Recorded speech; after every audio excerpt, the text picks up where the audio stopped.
It's news hour here on Aflao TV, the heart of Africa.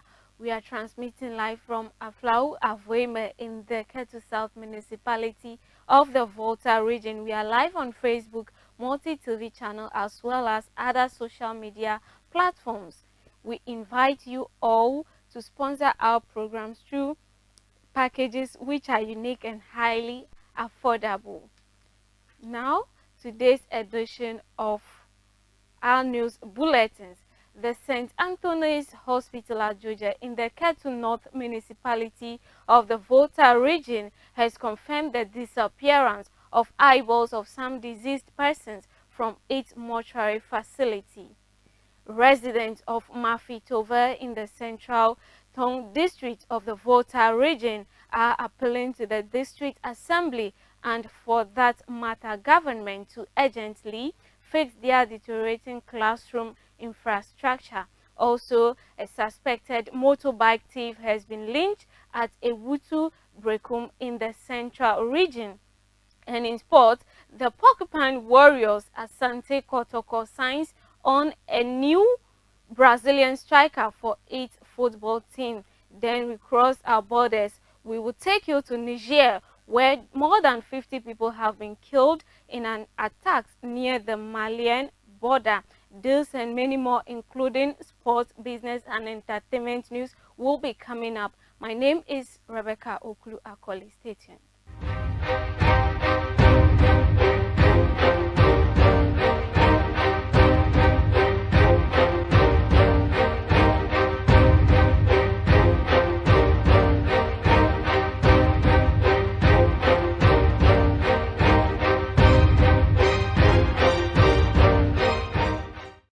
Now the news in details. The St. Anthony's Hospital at Georgia in the Ketu North municipality of the Volta region has confirmed the disappearance of the forehead skin and 2 eyeballs from a cadaver of some deceased client from its mortuary on Tuesday, 16th February, on Monday, 8th March 2021. A statement issued by the Keta Akachi Catholic Health Service and signed by its director, Reverend Father Lieutenant Colonel Winfred Straha, retired, said the families of the affected persons have duly been informed, adding that a formal report has also been made to the Georgia Police Command for further investigations.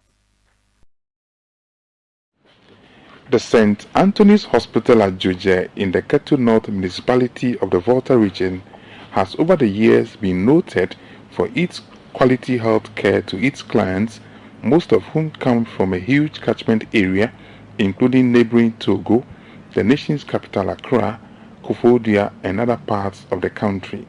On 23 February 2021, the hospital management team reported the disappearance of the forehead skin and 2 eyeballs from the cadaver of the late Miss Eyi Yakanu, which was deposited in the mortuary on Tuesday, 16 February 2021.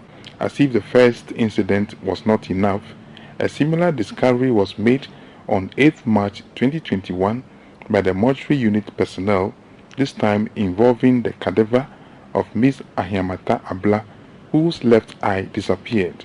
In this instance, the family took the initiative to report to the police, one of the chiefs in the community, as well as the media.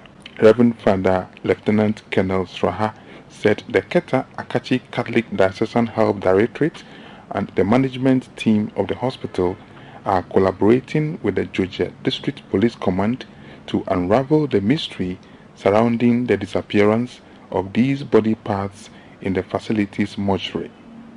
He encouraged the community and staff of the facility to provide management and the police any possible leads that can support investigations to arrest and deal with the culprits involved in these unethical acts. When our news team visited the family of the late Abla Ahiamata at Georgia Ablome, serious pain and disappointment could be seen written on their faces. A family elder who also doubles as a unit committee member of the area, Mr. John Ziga, narrated the family's ordeal to our news team. According to him, what the family wants is a replacement of the disappeared eyeball of their deceased. Jingwe upon Kakatogba, Lefie Gandra Lopo of Agblamidi. Yeko Ive Kokodara, Papa St. Anthony. Kama Oglan Amiba, Melmidagban never do Abini. Melmidagba do never ya, you magabi dola. Melmidagbo, Mandi, never dobia.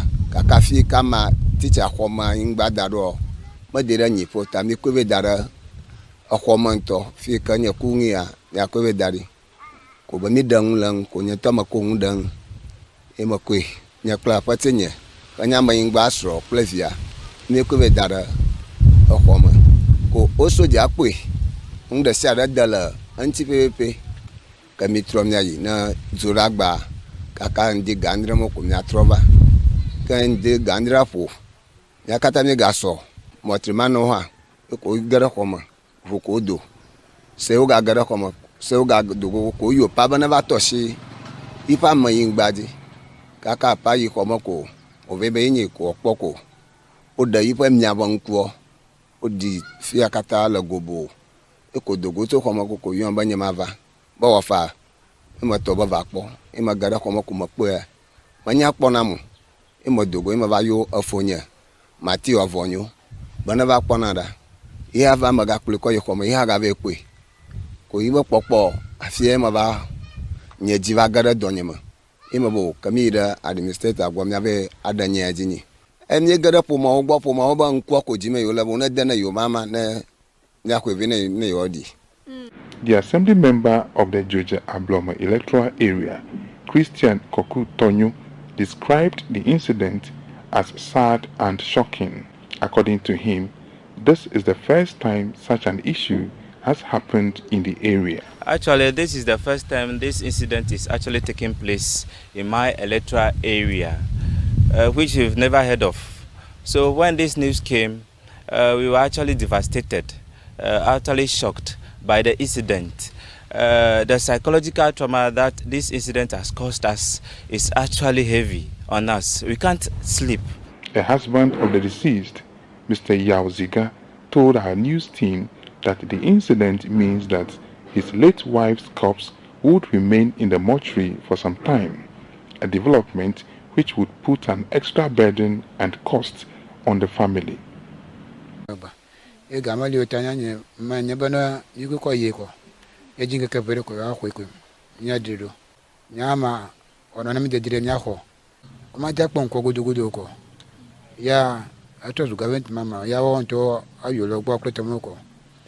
Parang ko para nyang amana okpa magbo ama odi nshang ndaka nshang okpa na mi ko alaba tamika alaba nya khoma abayi agamalio. The Georgia District Police Commander, ASP Christian Dumbache, confirmed the incident to our news team in an interview at Georgia. He urged the general public to remain calm, adding that the police are carrying out investigations into the matter.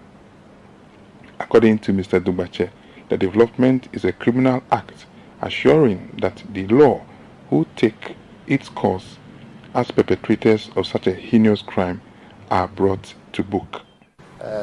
This is also a second incident reported just within a matter of 8 days when the first one was reported. And so currently the police is investigating the issue. So far we have picked 12 suspects, 7 of them in the first case and then 5 in the second case. And we've granted them bail and they are reporting, assisting in investigations. The police is determined to get to the bottom of this matter. And so it behoves on us to investigate thoroughly in order to find whoever the culprits is or whoever the culprits are, in order that this thing can be nipped in the bud and it will never occur again. What I can assure members of the public is that they should remain calm. The police is determined to get to the bottom of this matter. Whoever is found culpable will be made to face the full rigors of the law. Now, away from that, the Ghana National Council of Private Schools, NACOPS, is appealing to financiers and benevolent entities to come to their aid of private schools across the country. According to the council, private schools are still wallowing in hardship owing to COVID-19 pandemic. Speaking to journalists in Accra, the nation's capital, the executive director of the council, Enoch Jetua, said such individuals and philanthropists should come to their aid with a support scheme. There is more in the following report. One of the sectors hardest hit by the COVID-19 pandemic is the private sector, including private schools. The majority of the parents who are supposed to pay their school fees are also in dire need. They don't have the funds. Any attempt to increase the school fees will even send them away. Mr. Jetua also said private schools have been struggling since the advent of the coronavirus disease to pay their teachers. According to him, the situation compelled most of the teachers to find their way to other places. In January, the council said 126 private schools in the country had collapsed because of the challenges brought on by the ravaging impact of the COVID-19 outbreak. The pandemic necessitated the closure of schools for about 10 months. According to the council, the Greater Accra region topped the list with 16 collapsed schools. It was followed by the Northern region, where 13 schools have become non-operational. The Ashanti region came third with 11 closed schools. The council said the closure of the educational facilities means an average of 37,800 students have been affected due to the unfortunate development. An average of 2,394 teachers have also become redundant as a result of the COVID-19 pandemic. In other stories too, residents of Mafitova in the Central Tongue district of the Volta region are appealing to the Central Tongue District Assembly and, for that matter, government, stakeholders of education in the area, as well as non-governmental organizations to urgently help address the complete dilapidation cancer that has bedeviled the only basic school in the community. Speaking to our news team at Mafitova, the Zikpito of the community, Mr. Emmanuel Ahoto, described the current state of the school's building as worrying. Mafitova is one of the oldest and peaceful communities in the Central Tongue district. Its only basic school, which was started some years ago by the community, also attracts children from other sister communities in the area. Apart from the junior high school block, which is fairly in good shape, the primary school structure, which also provides offices for the head teacher, is nothing to write home about.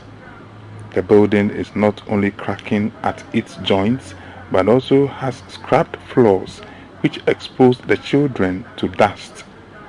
The only outreach chapel in the community has become the classroom abode for the kindergarten pupils. An opinion leader of the community and the Zikpito of the Royal Ababio family of Mafitove, Mr. Emmanuel Ahoto, told our news team in an interview that the community has overstretched its limits, adding that the need for government to come to their aid as a community cannot be overemphasized. 1998 is a collaboration between the community, the assembly, and then the Roman Catholic Church. And since then, you have never seen any renovation before. That is why it is in this deplorable state. As a matter of fact, the community could have helped, but because of this chieftaincy misunderstanding, people are no more ready to come together to do this thing. And that is the sad aspect of chieftaincy disputes too. It does not make the people come together to develop themselves. That is why we are praying all the time that this matter should be resolved once and for all so that we can carry on with this thing. The primary school as it stands now, we don't have a kindergarten. In the only primary school, you have to, the roofs are all not good. The floor, everything is in deplorable state. The enrollment currently is about 200. But I don't have the true figure at my fingertips now. I have to consult. But I know I have 200. It should be more than that. And because the school is in a deplorable state, most parents have removed their children from the school and sent it to elsewhere. Probably some private distance. That is what is happening now. We are appealing to the district assembly and the government that they should come to our aid to rehabilitate our schools for life. That is our prayer. I hope they will listen to us, because we know the government is a listening government, so they will listen to us. In moving on, a man believed to be in his 20s has been linked after succeeded in stealing a motorbike at Ewutu Breku in the Ewutu Senya district of the Central Region. According to sources, the suspect, believed to be a Nigerian, is said to have stolen many motorbikes at Ewutu Breku, Gomua, Akutia, and its environs. Stealing of motorbikes has become a major canker across the country, with the proliferation of motorbikes which are used for the transportation of goods and services, most especially in the rural areas of the country. The issue is so widespread that the police are working hard at day and night to nip the canker in the mud. The victim and owner of the motorbike, Richard Nkansa, stated that the suspect asked him to take him to a place not initially disclosed to him. Upon reaching a section of the said road, the suspect dropped from behind and applied a pepper spray on his eyes and subsequently fled with the motorbike. According to Mr. Nkansa, he started screaming for help until people came around in their numbers to give the suspect a hot chase till he was caught in the process. The suspect is currently in the hands of the police, who have launched investigations into the incident. We'll be back after this breather.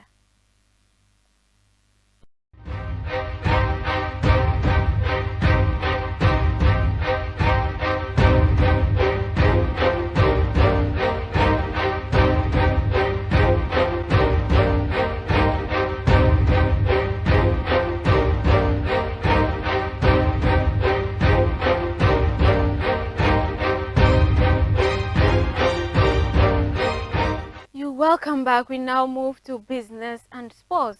Now, in business, the Ministry of Trade and Industry has stated that it is taking the necessary steps to help increase the stock of various made in Ghana goods on the shelves of supermarkets in the country. This follows a recent survey by an international business advisory firm, Confidence, which revealed that only 26% of goods sold in Ghanaian supermarkets are made in Ghana. These results were reached after the research firm surveyed 9 of the leading supermarkets and 2 fuel stations in Accra. Reacting to this, the Public Relations Officer of the Ministry of Trade and Industry, Bryce Boachi, stated that supermarkets could not be compelled to sell made in Ghana goods, but rather encouraged to do so, even as the ministry and other stakeholders were hoping to improve the quality of local goods in order to appeal to supermarkets. He stressed, through the One District, One Factory project, we are ensuring that every product that comes out of the project has been duly certified by the Ghana Standards Authority to ensure that they are fit for purpose in terms of quality and standards. Most of these supermarkets are privately owned, for which reason nobody, through whatever law, can compel a private entity to stock made in Ghana products. What we can do is to engage them and get them to appreciate the quality of the local goods. According to Confidence, the result is an improvement as compared to the 2019 survey, when only 18% of goods surveyed were Ghanaian products. However, despite a huge growth in the number of multinational supermarkets in the last decade in the country, the invention is yet to be translated into an avenue for local manufacturers to make money. They have asked policymakers and key stakeholders to review the shelf presence of made-in-Ghana goods. On their part, the Director of Communications at Melcom Group of Companies, Godwin Avenogbo, spoke about how easy or difficult it is for local producers to get their products on the shelves of supermarkets. According to him, documentation is key, adding that even though entry into the market is difficult, it is important in order to meet high-quality standards. Now in sport, the Ghana Football Association GFA, in partnership with the Sports Writers Association of Ghana SWAG, has held the first ever media capacity building program in Accra on Tuesday, March 16, 2021. The aim of the program was to, among other things, ensure that media practitioners in the sports media space understand the workings of the GFA in order to build on the existing relationship between the two entities. Speakers at the workshop included Kate Edwin Simon Okreku, President of the GFA, as well as the SWAG President Kobina Yebua. Others included the Deputy General Secretary of the GFA, Alex Asante, Head of the National Teams Department, Francis Edu, Head of the GFA IT, as well as the Marketing Manager of the Stanbic Bank, Mauku Afajinu. Speaking at the event, President of the GFA, Simon Okreku, touched on the importance of the media to the development of Ghana football and stated that his administration is committed to building a solid partnership with the media. He called on the media to do away with the negativity and rather focus on their energy and airtime on promoting the game and projecting positive content. From the FIFA COVID-19 fund, we allotted $7,000 for this training, which comes in on two folds. This is the first seminar, and the second part will take place in the northern sector. The FA will soon launch an app which will make it easier in accessing information, in addition to ever-active website, live streaming of GFA events across social media platforms, and the introduction of the ever information GFA News. President Simon Okreku added. General Secretary of the GFA, Prosper Harrison Addo, took journalists through topics such as governance at GFA, the GFA new structure, vision, mission, status, as well as the relationship with FIFA, CAF, and other bodies. Branding and marketing expert Mauku Afajinu spoke on the media and building brands, IT and communications, competition management, the GFA FIFA Connect transfer matching system, and the competitions management system CMS. President of the GFA, Simon Okreku, used the opportunity to dedicate the Under-20 African Cup of Nations trophy to the sports media. The program for the northern sector is scheduled for Kumasi on March 30th, 2021.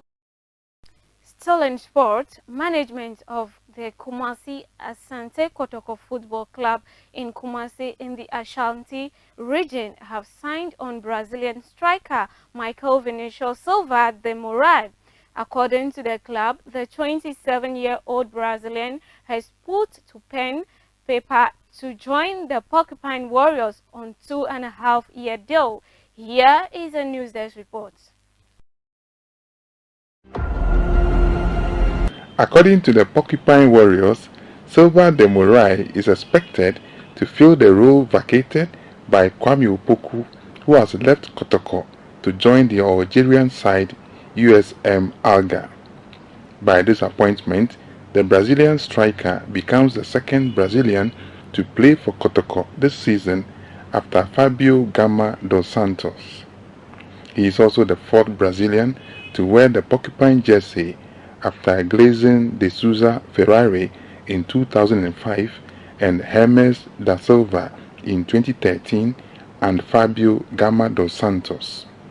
It is hoped that the appointment of Michel will make a huge impact on the performance of the Porcupine Warriors in subsequent matches both within and outside the country. Now, away from sports, we move to entertainment news. Then, a Ghanaian comedian Derek Kobna-Bone has revealed that a police officer he knows has lost his erectile function after he took the COVID-19 vaccine on Saturday. The Food and Drugs Authority, in a statement on Tuesday, March 16, 2021, said it has taken notice of a report of blood clots associated with the AstraZeneca COVID-19 vaccines in some countries, but stated that it is yet to record such development in the country. The World Health Organization, WHO, says it is investigating such reports. 14 European countries, including 12 EU members, have suspended the use of AstraZeneca shots altogether, while another 5 have blacklisted specific batches. A handful of governments outside Europe have also pulled the emergency brake. They said they were pausing the rollout following reports of blood clots in some recipients. The country stressed that it was a precautionary measure. In its statement, however, the FDA said its review of the vaccines indicated that it is safe for use and that since it started administering the drug some 2 weeks ago, no adverse effects have been recorded in the country. The FDA added that it was working with health experts globally to continue to support the vaccine program and protect public health. The FDA assured the public to have confidence in the vaccine and continue taking it, adding that there was no established link between the vaccine and erectile dysfunction. Germany on Monday joined several other European countries in halting vaccinations as a precaution. About 70 million people in the EU and UK have received a dose of the vaccine, with fewer than 40 cases of blood clots reported as of last week, AstraZeneca said. WHO spokesman Christine Lindmer said the body was investigating the reports. As soon as WHO has gained a full understanding of these events, the findings and unlikely changes to current recommendations will be immediately communicated to the public, he said. The European Medical Association, which is also currently carrying out a review into incidents of blood clots, said the vaccine will continue to be administered. The UK medicines regulator also said evidence does not suggest the jab causes clots, as it urged people in the country to get the vaccine when asked to do so. Professor Andrew Poland, director of the Oxford Vaccine Group that developed the Oxford AstraZeneca jab, told the BBC Today program there was very reassuring evidence that there is no increase in the blood clot phenomenon here in the UK, where most of the doses in Europe have been given so far. We're still on entertainment, where actor Prince David Ose is starting to regret campaigning for the NPP in the 2020 elections. The actor, as well, all over the place, trumpeting the goodness of the NPP during the campaign season. He was so involved in the party that even went to campaign against his colleague actor John Dumelo of the opposition National Democratic Congress in the Ayawaso West Wuogon constituency of the Greater Accra region. 3 months after the election, Actor Osei seems to be regretting his support for the governing NPP party. Let's take a look at his post. The NPP government emerged victorious in the 2020 general elections, even though the NDC disputed the outcome of the presidential polls. The Supreme Court of the land upheld Nana Danko Akufo-Addo and the NPP as the winners of the heavily contested elections. Actor Prince David Osei says the NPP is passing hardships onto Ghanaians through some of its policy being introduced as a government. The free water and electricity enjoyed during the pandemic, and which the NPP campaigned on and won, is now to be paid back through new taxes. The president has also announced more taxes on Ghanaians, even though the pandemic is still raging on. Prince lamented, adding that government is essentially giving all Ghanaians what he described as a giant middle finger. According to Prince David Osei, he now sees the possibility of Ghanaians hurling abuse on him for helping deceive Ghanaians to make the wrong choice. He is therefore trying to get the president to change his mind via Instagram. We all know that's going to happen. Osei has petitioned the president to remove the new taxes in a new post on social media. He wrote, "Please, Mr. President, I believe in you. There can be another way of recuperating the money loss other than citizens paying for the free usage of water and electricity you affectionately offered to them. Thank you, Nana Akufo-Addo." According to him, if they campaign for the NPP on the promise of free stars and then they hike taxes on Ghanaians, they will be exposed as mindless, Prince Osei lamented. Go nowhere, we'll be back with some international news.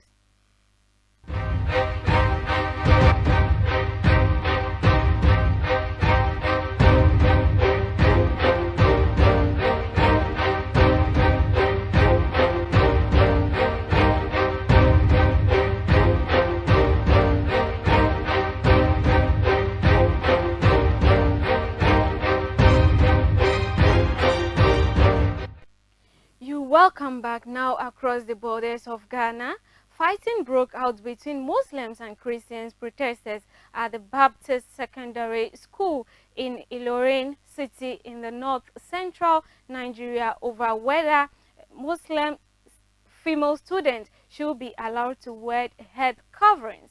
Both sides reported injuries after throwing stones and plastic chairs at each other during the protest on Wednesday morning, preventing the reopening of the school that was forced to close last month, along with 9 others because of an escalating dispute over head covering worn by Muslim girls for religious reasons. Police also fired tear gas after some Muslim protesters tried to pull down the school signboard. The Kwara state government, headquartered in Ilorin, the state capital, had ordered the reopening of the 10 schools at the center of the dispute. The schools were set up by Christian missionaries many years ago, but the government says it controls them. This has led to legal battles, with the High Court and Appeal Court ruling in favor of the government, but a Christian group is now challenging the decision in the Supreme Court. The schools closed about 3 weeks ago after tensions broke out following the circulation of a video of Muslim girls apparently being barred from entering one of the schools because they were wearing what is known here as a hijab, a cloth which covers the head and comes down to the shoulders. At 2 other schools, Christians protested peacefully, singing and holding placards to show their opposition to head coverings and government control. Both schools reopened, but students with head coverings were not allowed in. Only one of the 10 schools allowed Muslims to enter with head coverings. Battle lines seem to be drawn as the leader of the Baptist Conference in Kwara insists they will defend their faith and property so long as the Kwara state government refuses to obey the rule of law. We now move to Niger, where at least 58 people have been killed in Niger after attacks near the country's border with Mali. The government has said gunmen opened fire on 4 vehicles that were bringing people back from a market in the Tilaberi region. No group has claimed responsibility for the attack, which happened on Monday. However, there are currently 2 jihadist campaigns in Niger, one in the west near Mali and Burkina Faso, and other in the southeast area on the border with Nigeria. There is more in the report. In a statement read out on public television, the Niger government said the armed groups are still unidentified individuals that intercepted 4 vehicles carrying passengers back from the weekly market of Banibangu to the villages of Chinudoga and Dare Dare. The death toll from these barbarous acts is 58, 1 injured, a number of grain silos and 2 vehicles burned, and 2 more vehicles seized, the statement added. The government also announced a 3-day period of national mourning starting from Wednesday. It urged people to have greater vigilance and spoke of its determination to relentlessly pursue the fight against criminality in all its forms. A resident previously told AFP news agency that the series of attacks started with a shooting on a bus traveling to Chinedoga, in which about 20 people were killed. Another said that the victims had been shopping at Banibangu, a popular market town close to the Malian border. We'll be back shortly after this break.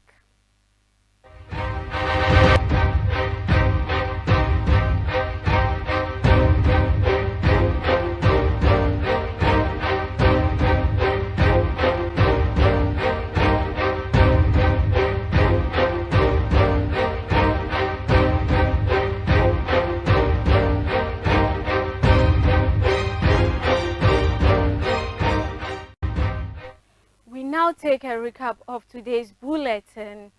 The St. Anthony's Hospital at Joja in the Ketu North municipality of the Volta region has confirmed the disappearance of eyeballs of some deceased persons on its mortuary facility.